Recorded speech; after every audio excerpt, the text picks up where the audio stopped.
नमस्कार, कशिश न्यूज़ के digital platform पर आप तमाम दर्शकों का स्वागत है। इस वक़्त हमारे साथ रांची से जुड़े हुए हैं, वरीय सीनियर जर्नलिस्ट हैं विनय कुमार जी और गिरिडीह से जुड़े हुए हैं सीनियर जर्नलिस्ट हैं नारायण विश्वकर्मा जी।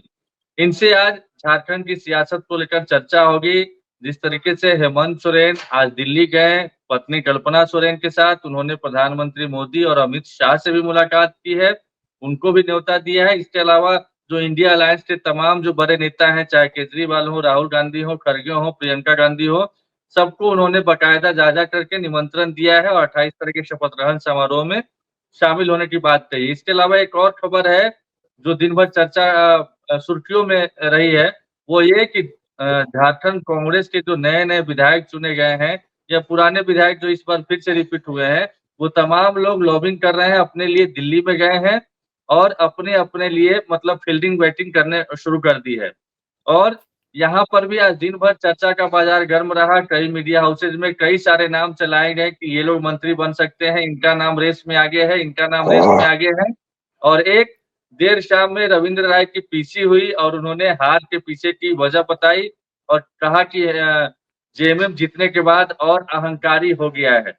इसके अलावा एक और खबर है कि प्रदेश अध्यक्ष पद से इस्तीफे की पेशकश की थी बाबूलाल मरांडी ने, लेकिन इस्तीफा अस्वीकार कर दिया गया है।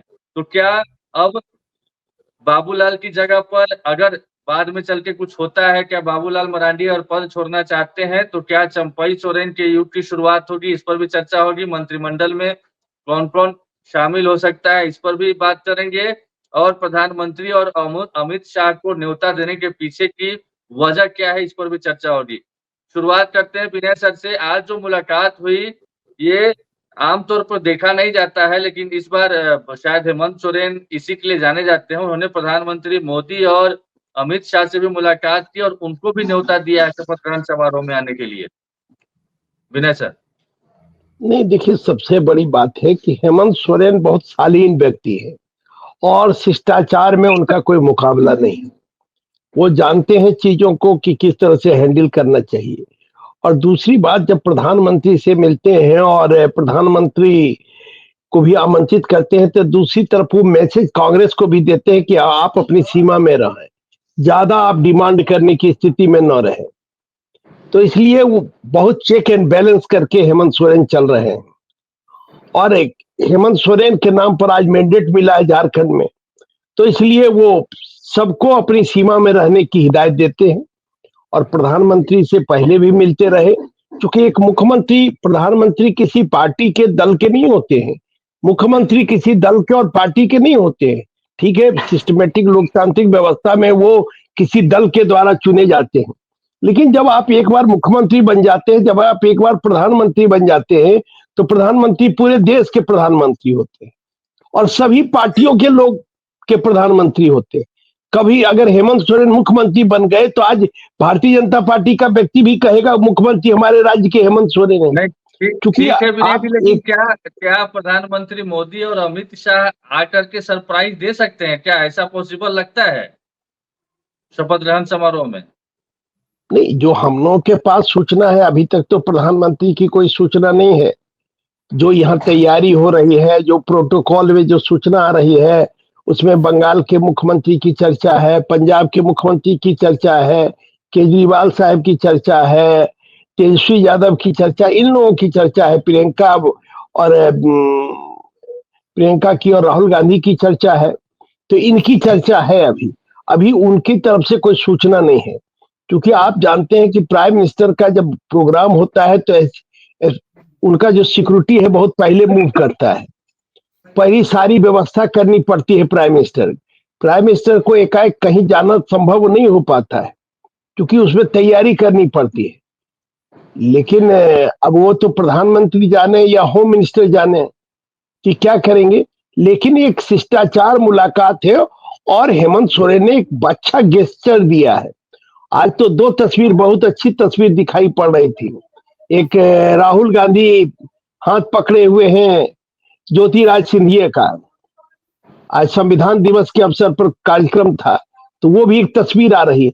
तो इससे राजनीति भी, जो राजनीति में लोग हैं, जो राजनीति करते हैं, उनको भी सीखना चाहिए कि भाई हम चुनाव लड़ते हैं लेकिन आपस में कटता नहीं आनी चाहिए, मतभेद नहीं होना चाहिए, जी जी जी। अच्छा ओपिनियन अच्छा ठीक है। राजनीतिक रूप से हम एक अब दूसरे इसमें जो सबसे ज्यादा लोग जानना चाह रहे हैं मंत्रिमंडल को लेकर, आपके पास क्या इंफॉर्मेशन है विनय सर? क्या कितने नए चेहरे फिर से आने वाले हैं मंत्रिमंडल में, कितने पुराने चेहरे रिपीट होंगे? कुछ जानकारी बताया जाए दर्शकों को, क्योंकि कई नाम चलाए जा रहे हैं अलग अलग मीडिया हाउसेज में।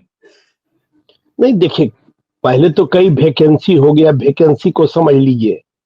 जेएमएम कोटे से कई मंत्री थे जो इस बार जीत कर नहीं आ पाए या विधानसभा में नहीं पहुंच पाए। आरजेडी कोटे से भी जो मंत्री थे वो इस बार चुनाव ही नहीं लड़ पाए। हाँ, तो चार कई चार वैकेंसी तो मंत्री और हारे हैं। 4 मंत्री हारे हैं, उसमें मिथिलेश ठाकुर हैं, बेबी देवी हैं, और उसके बाद सत्यानंद भोक्ता तो खैर चुनाव ही नहीं लड़े थे, लेकिन उनकी भी जगह खाली है। और 2 लोग और हैं। बन्ना बन्ना वरना गुप्ता। देखिए सबसे बड़ी बात क्या है कि जो अलायंस पिछला था इंडिया अलायंस, उसमें 3 घटक थे और जी तीनों घटक के लोग, अगर कह सकते हैं माले 4 घटक, तो चारों घटक के लोग हारे हैं। जो पिछली जी बार थे वो चारों घटक के कोई न कोई, जैसे विनोद सिंह हार गए माले के, जो उस समय एकमात्र विधायक थे। कांग्रेस से बन्ना गुप्ता मंत्री थे, हार गए। मिथिलेश ठाकुर और बेबी देवी हार गई। सत्यानंद भोक्ता आरजेडी से थे तो उनका तो आप अलग केस ही है, उनका सीट अब शेड्यूल कास्ट को हो गया, क्योंकि उनकी जाति शेड्यूल ट्राइब की बन गई है, तो इसलिए वो शेड्यूल कास्ट की सीट पर लड़ नहीं सकते थे, इसलिए उन्होंने अपने पुतोह को लड़ाया जो शेड्यूल बैद्यनाथ कास्ट की राम, एक महिला है। नाम छूट गया था, बैद्यनाथ राम भी और हार एक गए। और एक बैजनाथ राम नहीं, बैजनाथ राम जेएमएम के हैं, जेएमएम के जी जी बैजनाथ जी। राम।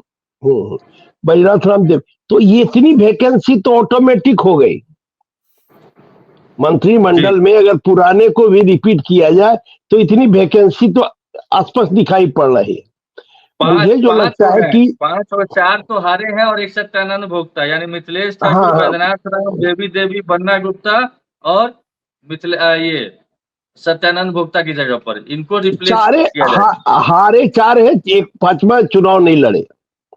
जी हम लोग इस, आप सही कह रहे थे, 4 हारे हैं और एक चुनाव नहीं जी लड़े, तो 5 जी वैकेंसी एक तरह से कह सकते हैं आप सही बता जी रहे थे। तो मेरा मानना है कि जैसे अब वैकेंसी जो हुआ है उसको आपको फिल करना पड़ेगा कि उसके जगह पर कौन लोग आ सकते हैं। पहले हम लोग इसकी चर्चा कर लें, क्योंकि अब जेएमएम का एक दलित चेहरा थे तो वो नहीं है, आरजेडी से भी एक दलित चेहरा था वो भी नहीं है इस बार, तो कम से कौन दलित चेहरा से आ सकता है, इसकी भी हम लोग संजय चर्चा संजय कर सकते हैं। पासवान, सुरेश पासवान आरजेडी में है, देवघर से जीते हैं। नहीं नहीं नहीं नहीं, कई लोग हैं, कई दलित, जेएमएम कोटा से भी उमाशंकर रजक जीते हैं, चंदन कियारी से। उन्होंने स्टालवार्ड को हराया जो बीजेपी विधायक दल हाँ, के नेता थे, तो वो भी एक चेहरा हो सकते हैं। कांग्रेस से राधा कृष्ण किशोर है, कई टर्म के विधायक है, 5-6 टर्म वो जीत चुके हैं, 80 में पहली बार विधायक बने थे, उनकी लॉटरी खुल सकती है। सुरेश पासवान की आप चर्चा कर ही रहे हैं, तो कई लोग हैं जो रेस में दलित लेकिन कोटे लेकिन से आ सकते हैं। कांग्रेस में कायदे से देखा जाए तो वैकेंसी तो सिर्फ एक ही बचती है ना, अगर पुराने 3 चेहरे नहीं नहीं रिपीट होते हैं नहीं तो बन्ना गुप्ता की जगह। नहीं नहीं, कांग्रेस में वैकेंसी रिक्त होती है, वो कोई जरूरी नहीं कि 3 के तीनों बन ही जाए। तीनों बनने की संभावना है, तीनों के बनने की कांग्रेस में संभावना है, लेकिन कौन बनेगा ये तो राहुल गांधी तय करेंगे। और जो हम लोगों के पास सूचना है उसकी लिस्ट कल उनको सौंप दी जाएगी, या आज हो सकता है हेमंत सोरेन को बता दिया गया होगा दिल्ली में। तो अभी तो जो संभावना उस पर हम लोग मंत्रिमंडल का स्वरूप तक पहुंचने की कोशिश करते हैं कि क्या हो सकता है, हम लोग टटोलते हैं अपने से कि क्या क्या संभावनाएं दिखाई पड़ती हैं। तो मुझे जो लगता है कि कांग्रेस में जो आपने कहा, इरफान अंसारी का पक्का लगता है कि वो बनेंगे, कोटा से अल्पसंख्यक है। और और दूसरा दूसरा जो कृषि मंत्री अभी हैं महागामा से, दीपिका सिंह पांडे, उनकी जी संभावना मुझे ज्यादा प्रबल दिखाई पड़ती है। क्योंकि जी दीपिका सिंह पांडे में क्या है कि वो 3 in 1 चॉइस है। 3 in 1 मतलब अपने वो ब्राह्मण जाति से है, उनकी शादी पिछली जाति में हुआ है, और वो महिला है, और राहुल गांधी के चहेते हैं, तो उनकी भी संभावना है कि वो कंटिन्यू कर सकते हैं। तीसरा जो रामेश्वर उरांव का मामला है, तो रामेश्वर उरांव दिग्गज चेहरा, आदिवासी चेहरा है, लेकिन अगर इसमें कुछ चेंज करने की बात होगी तो कई दावेदार इसमें हैं। और अगर युवा तुर्क को लाया जाना होगा तो कई युवा भी हैं आदिवासी चेहरे में। लेकिन चूंकि उनके पास वित्त मंत्रालय की जिम्मेदारी है और वित्त मंत्रालय का कार्यभार वो बहुत अच्छा तरीके से चलाए, और पटना यूनिवर्सिटी में एमए में इकोनॉमिक्स वो फर्स्ट क्लास रहे हैं, तो हो सकता है कि उनको भी आला कमान रिपीट करे। नए चेहरे में बंधु तिर्की की बेटी, वो भी एक अच्छा चेहरा है। राजेश कच्छप अच्छा है, वो कोलेबिरा से जो जीते उनका बिक्सल कोगड़े भी अच्छे हैं। कई नाम आदिवासी चेहरे में हो सकता है। अब हम लोग जेएमएम की चर्चा कर लें। जी जेएमएम में जो चेहरा है पहले से, उसमें हफीजुल अंसारी का नाम पक्का माना जा रहा है, दीपक बिरुआ का नाम पक्का माना जा रहा है, रामदास सोरेन का नाम पक्का माना जा रहा है। क्योंकि इन लोगों ने परफॉर्म किया। दीपक बिरुआ, रामदास सोरेन कोल्हान में सभी सीटों पर, अधिकतर सीटों पर सफलता दिलाई। एक 14 जी में से 11 सीट वहां जीतने में कामयाब रहा। इधर अगर आप देखिएगा संथाल में तो 18 में से 17 सीट जीतने में कामयाब। तो इधर कई दावेदार हैं। कांग्रेस में अगर पिछड़े को देना होगा तो प्रदीप यादव भी बड़ा चेहरा है। प्रदीप यादव भी पहले मंत्री रह चुके हैं, उनकी भी संभावना है। लेकिन और अगर दलित से, चूंकि राधा कृष्ण किशोर पलामू से आते हैं और कई बहुत अनुभवी हैं, बेहतर ढंग से मंत्रालय चला सकते हैं और पहले भी वो मंत्री रह चुके हैं, जी तो उनके पास भी काफी लंबा तजुर्बा है और संसदीय ज्ञान भी उनका बहुत अच्छा है। इसके अलावा जो हम लोग चर्चा कर रहे थे जेएमएम की, तो जेएमएम में अब अगर मिथिलेश ठाकुर के जगह पर किसी ऊंची जाति के व्यक्ति को रखना हो, क्योंकि अब जेएमएम विस्तार कर रहा है, अन्य जातियों में भी जा रहा है, तो अभी उसमें अभी अभी जो मौजूदा है, जो देखिए 6+1 यानी कि 7 जेएमएम कोटे में मुख्यमंत्री लगा करके 4 कांग्रेस में और 1 आरजेडी को देना है मंत्रालय। तो ऐसे में फिलहाल मुख्यमंत्री और 3 मंत्री हैं जो जेएमएम के पास हैं, बाकी तो हार ही चुके हैं या फिर ये हुए, तो फिर 3 तो वैकेंसी बचती है जेएमएम में। 3 नए चेहरे हो सकते हैं जो पहली बार बनाए जाए। उसी में हम चर्चा कर रहे हैं कि भाई मिथिलेश ठाकुर जो ऊंची जाति से आते हैं, तो अगर किसी ऊंची जाति के व्यक्ति को बनाना हो जी तो उसमें 2 ऑप्शन उनके पास है।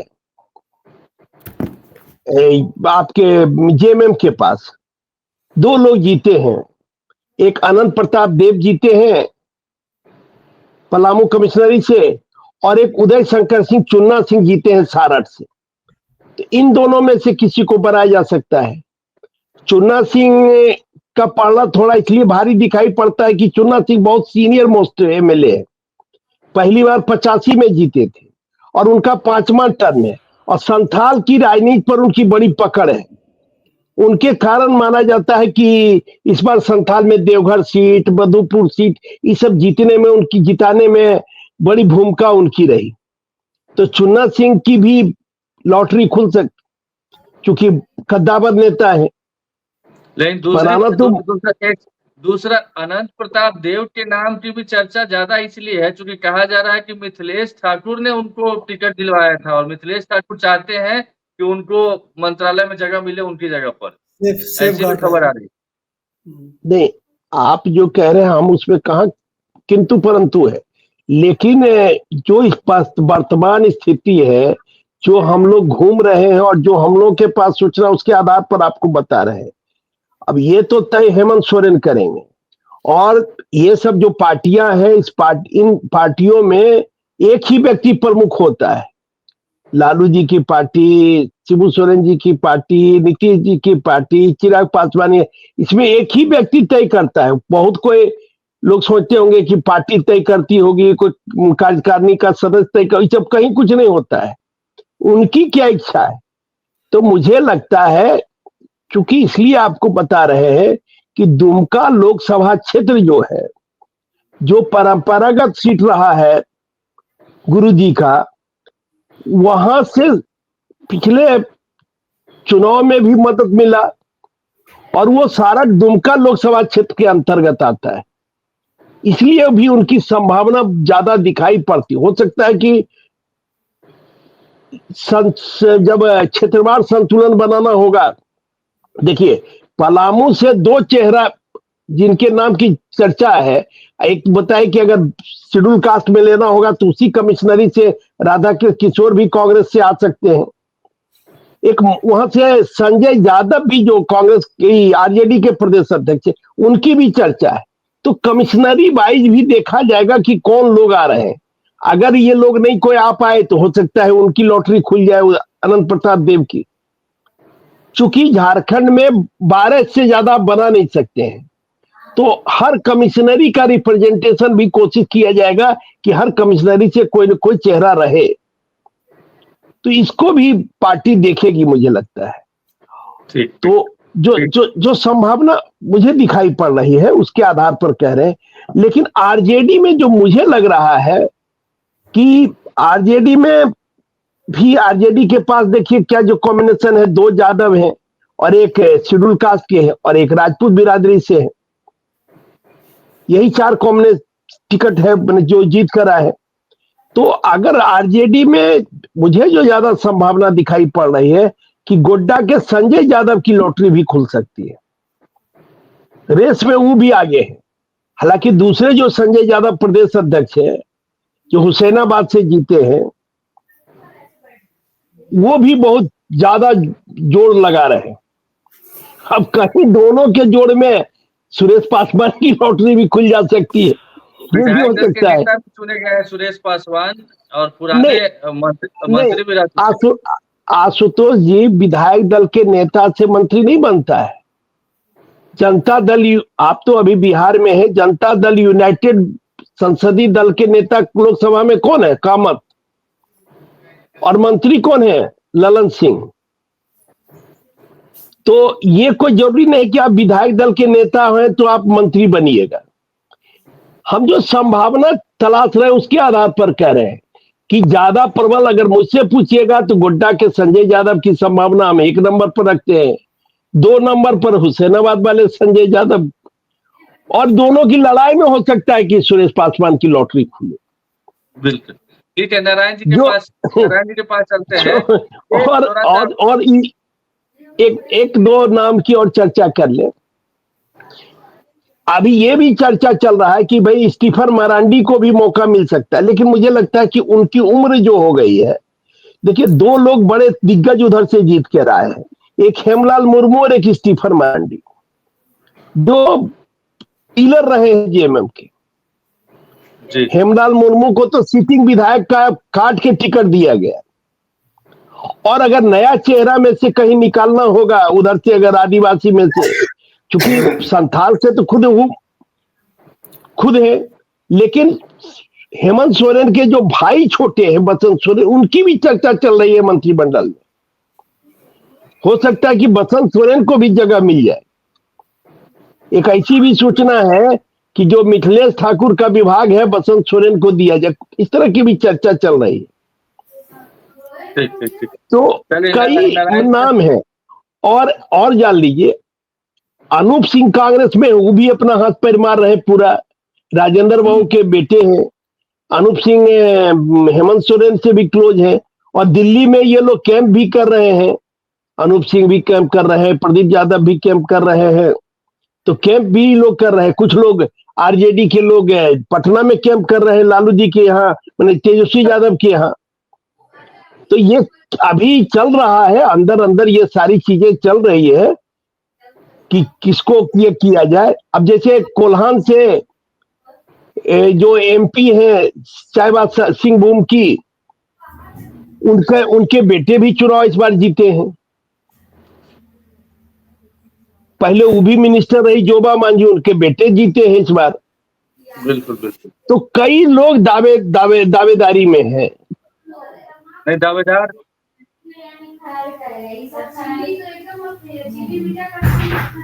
और एक और चीज आपको सूचना दे दें कि विधानसभा अध्यक्ष की भी एक कुर्सी है, तो इस कुर्सी पर मुझे लगता है कि रविन्द्रनाथ महतो ही रिपीट होंगे, क्योंकि पिछला 5 साल का कार्यकाल उनका बहुत अच्छा रहा और वो कॉन्फिडेंस इंजॉय करते रहे मुख्यमंत्री का, मुख्यमंत्री के प्रति बहुत समर्पित रहे और इसलिए उनका बहुत अच्छा उन्होंने संचालन किया पिछले 5 साल विधानसभा।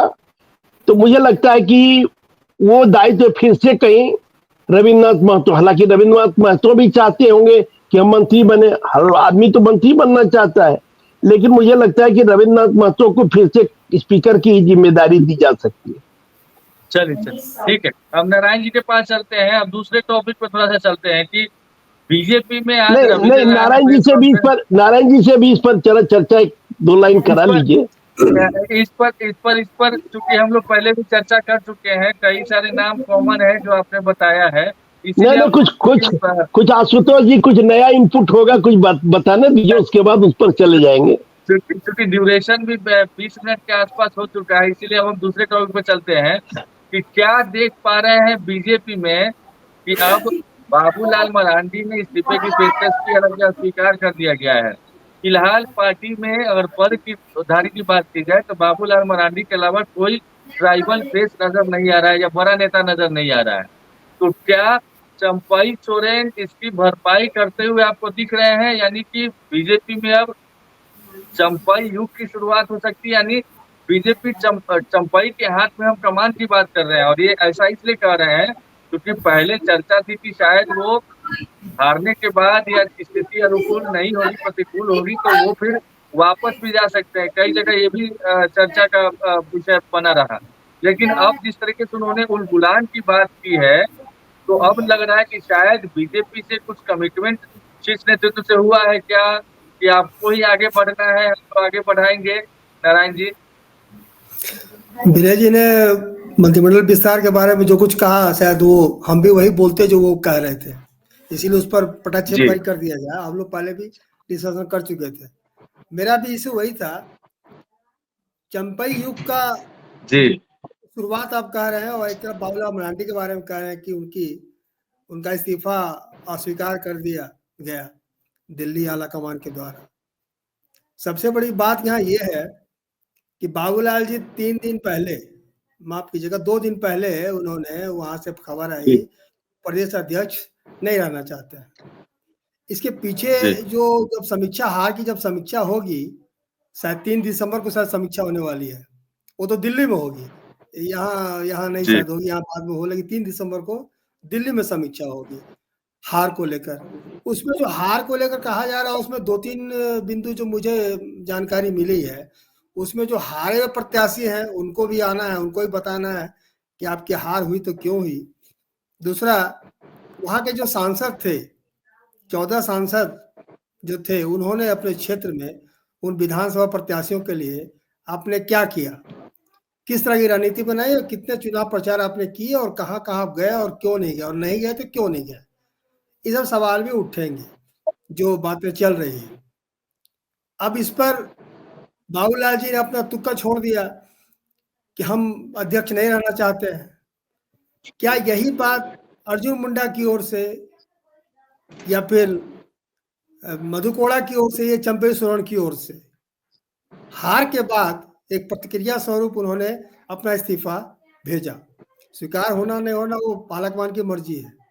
तो ये अगर 4 मुख्यमंत्री थे, पूर्व मुख्यमंत्री, उनको अगर गिना जाए तो उनमें से किसी ने अभी तक पहल नहीं की है बाकायदा, बल्कि अर्जुन मुंडा, गीता कोड़ा, मधु कोड़ा, जिनको पहले चंपई सोरेन, इस पर बात किसी ने नहीं की है कि हार की हम समीक्षा करेंगे, हार क्यों हुई हम आगे देखेंगे। बनस्पत इसके कि फिर वही मामला घिसा पीटा राग अपना शुरू किया गया बाबूलाल मरांडी और अब उलगुलान करेंगे, कोल्हान के टाइगर जाएंगे संथाल, वहां उलगुलान करेंगे संथालियों को। आशुतोष जी, हमको लगता है विश्वकर्मा जी का नेटवर्क थोड़ा गड़बड़ा रहा है।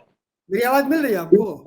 हाँ नहीं ठीक है, यहाँ कट नहीं, आवाज यहाँ कट के आ रही। हाँ ठीक है, यहाँ क्लियर है सर। हाँ क्लियर है, बोला जाए। तो अब उलगुलान करेंगे जाके चंपई जी संताल में, और घुसपैठियों को लेकर आज फिर बरहेट जब गए, जो घटना घटी है वहां, इधर वो पीसी कर रहे हैं अभी बांग्लादेश के खिलाफ, घुसपैठियों के खिलाफ, और उधर बाबूलाल मरांडी ने भी घुसपैठियों के खिलाफ अपनी जंग जारी रखने की मांग दोहराई है। मजे की बात यह है कि उनका जो ट्विटर पर जो आया है मामला बाबूलाल मरांडी का, उनमें अधिकतर लोगों ने कहा है कि आप अमित शाह से क्यों नहीं कह दे रहे हैं कि आप अपना बीएसएफ जल्दी भेजिए वहां, ये मामला तो सेंट्रल का था, बार बार क्यों इस बात को रिपीट कर रहे हैं? नहीं हम देखिए नारायण जी हम लोग इस देखिए हार का ठिकरा किस पे फूटने वाला है। और देखिए यहाँ पर जो बीजेपी में जो कल्चर है कि एक नेता एक पद वाला है, तो अगर नेता प्रतिपक्ष बाबूलाल मरांडी बनते हैं तो जाहिर तौर पर प्रदेश अध्यक्ष की कमान किसी और को दी जा सकती है। तो क्या वो चंपई सोरेन हो सकते हैं? क्योंकि ट्राइबल फेस को लेकर ही बीजेपी मतलब वहां पर हमेशा से नुकसान में रही है। प्रदेश अध्यक्ष जरूरी नहीं है कि वो विधायक ही होगा तो बनेगा, वो अर्जुन मुंडा भी हो सकते हैं, रघुवर दास को भी लाया जा सकता है। ये जरूरी नहीं कि जो विधायक है वही बनेगा प्रदेश अध्यक्ष। तो वो मामला चल रहा है, या तो अर्जुन मुंडा या रघुवर दास, उनकी या फिर या जो कार्यकारी अध्यक्ष है रविंद्र राय, उन्हीं के नेतृत्व में अब मतलब उन्हीं को परमानेंट बना दिया जाएगा। नहीं जरूरी नहीं, एक आदिवासी जब तक आप चेहरा नहीं शामिल करेंगे, भाजपा इसी आदिवासी सीट खो चुकी है, तो आदिवासी रखना मेरे ख्याल से अनिवार्य हो गया है बीजेपी के लिए। नेटवर्क में कुछ प्रॉब्लम है नारायण जी। विनय सर आप हाथ उठा रहे थे, क्या बोलना चाह रहे हैं इसमें? मेरा सवाल मेरा ये मानना है कि बाबूलाल जी ने उच्च राजनीतिक मापदंड का परिचय दिया और अपनी जिम्मेदारी लेते हुए उन्होंने इस्तीफे की पेशकश की, लेकिन पार्टी ने साफ कह दिया कि सामूहिक नेतृत्व में लड़ा गया, कोई आपके नेतृत्व में नहीं। जब सामूहिक नेतृत्व, इसलिए इस्तीफे को